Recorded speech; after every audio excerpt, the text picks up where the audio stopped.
வணக்கங்க. எங்க வீட்டு பிரியாணி பீஸ்ட்டுங்க இவங்க. பிரியாணினா போதுங்க, முதல் ஆளா சாப்பிட உட்காந்துருவாங்க. இன்னைக்கு நம்ம வீட்ல வந்து சீரக சம்பா ரைஸ் வச்சு மட்டன் பிரியாணி தாங்க பண்ணேன் லஞ்சுக்காக. இப்போ நல்லா வந்திருந்ததுன்னு எல்லாம் சாப்பிட்டுட்டு சொன்னாங்கங்க. அது எப்படி செய்யறதுன்றத இந்த வீடியோல நம்ம பார்த்துடலாங்க. நான் இப்போ பிரியாணிக்காக 2 வெங்காயம், 3 பச்சை மிளகாய், புதினா, இஞ்சி பூண்டு பேஸ்ட் எடுத்து வச்சுருக்கேங்க. சாப்பரில் வந்து தக்காளி சாப் பண்ணி வச்சுருக்கேன். மட்டனை வந்து குக்கரில் 2 விசில் விட்டு வச்சுருக்கேங்க. இப்போ வானலியில் எண்ணெய் தேவையான அளவு விட்டுட்டு நெய் வந்து 2 ஸ்பூன் விட்டுருக்கேங்க. அது நல்லா எண்ணெய் காஞ்ச உடனே நம்ம பட்டை, கிராம்பு, ஏலக்காய் அந்த வகைகளை போட்டு நல்லா தாளிச்சுக்கலாங்க. அது தாளிச்சு வந்த உடனே நம்ம வெங்காயம் சேர்த்துக்கலாம், பச்சை மிளகாய் எல்லாம் சேர்த்து நல்லா வெங்காயம் பொன்னிறமா வர வரைக்கும் நல்லா வதக்கிக்கலாங்க. நல்லா ப்ரௌன் கலர்ல ஆனியன் வந்தாதான் பிரியாணி நல்லா டேஸ்டா வருங்க. அது வரைக்கும் வெங்காயத்தை நம்ம நல்லா வதக்கிக்கலாங்க. வெங்காயம் வதங்கின உடனே புதினா, கொத்தமல்லியும் சேர்த்துக்கலாங்க. புதினாவும் கொத்தமல்லியும் நல்லா வதங்கி வந்த உடனே நம்ம இஞ்சி பூண்டு பேஸ்ட்டு, தக்காளியும் சேர்த்துக்கலாங்க. நான் தக்காளியை நல்லா சாப்பரில் போட்டு சாப் பண்ணி வச்சுருக்கேங்க. அதையும் போட்டு நல்லா வதக்கிக்கலாங்க. சாப் பண்ணி போட்டோன்னா நம்மளுக்கு நல்லா மசிஞ்சு நல்லா வருங்க. அதுக்காக நான் எப்போவுமே சாப் பண்ணி போடுறதுங்க. தேவையான அளவு உப்பு சேர்த்துக்கலாம். இந்த ஸ்டேஜில் நான் கரம் மசாலா தூள் போட்டிருக்கேங்க. இது நம்ம வீட்டிலையே நம்ம ரெடி பண்ண கரம் மசாலா தூளுங்க. தனி மிளகாத்தூள் வந்து ஒரு 1/2 ஸ்பூன் போட்டுக்கிறேன். தயிர் வந்து ஒரு 2 ஸ்பூன் போட்டிருக்கேங்க. தயிர் போட்டு எல்லாத்தையும் மிக்ஸ் பண்ணி விட்டுக்கலாங்க. நல்லா வதக்கிட்டு நல்லா தயிர், மிளகாய் பொடி எல்லாம் சேர்ந்து நல்லா வதங்கி வந்தோடனே நம்ம வேக வச்ச மட்டனை வந்து இதில் சேர்த்துக்கலாங்க. மட்டனை சேர்த்து நல்லா வதக்கிக்கலாம். ஒரு வதக்கிட்டு இப்போ நான் வந்து 3 டம்ளர் தண்ணி எடுத்து வச்சுருக்கேங்க.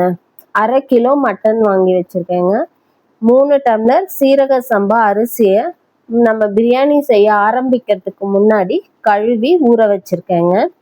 இப்போ இது மட்டன் வதங்கின உடனே நம்ம தண்ணி சேர்த்துக்கலாங்க.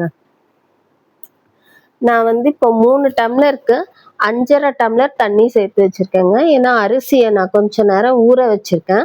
இப்போது தண்ணி நல்லா கொதிச்சு வந்துடுச்சு பாருங்க. இப்போ ஒரு 1/2 லெமன் வந்து புளிப்புக்காக புளிஞ்சு விட்டுக்கிறேங்க.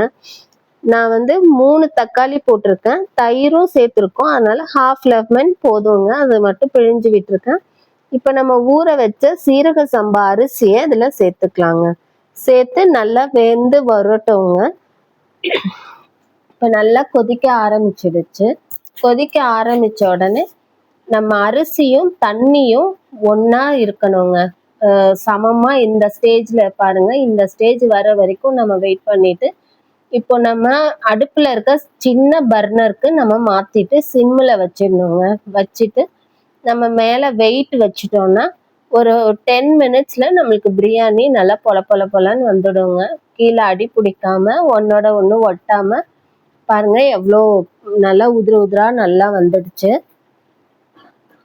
பார்க்கவே நல்லா இருக்குங்க. எல்லாம் லஞ்சு சாப்பிட்டாங்க. சாப்பிட்டுட்டு டேஸ்டியாக இருக்குதுன்னு சொன்னாங்க. நான் வந்து இப்போ வந்து சிக்கன் 65யும் பண்ணினேங்க. எண்ணெய் ஊற்றிட்டு இப்போ நான் மசாலா போட்டு எல்லாத்தையும் பெரட்டி வச்சுருக்கேங்க. அதையும் இந்த எண்ணெயில் போட்டு நம்ம ஃப்ரை பண்ணி எடுத்துக்கலாங்க. இப்போது அதை சிக்கன் 65க்காக மிளகாய் பொடி, கார்ன்ஃப்ளவரு, மஞ்சள் தூள், இஞ்சி பூண்டு, லெமனு எல்லாம் போட்டு தான் பெரட்டி வச்சேங்க. அதை எண்ணெயில் போட்டு இப்போ நம்ம நல்லா ஃப்ரை பண்ணி எடுத்துக்கலாங்க. பாருங்கள் நல்லா கலர்ஃபுல்லாக வந்துடுச்சு. இன்னும் கொஞ்சம் வேகணும். ஒரு 2 மினிட்ஸ் விட்டோன்னா நம்மளுக்கு நல்லா கிறிஸ்பியாக வெந்து வந்துடுங்க.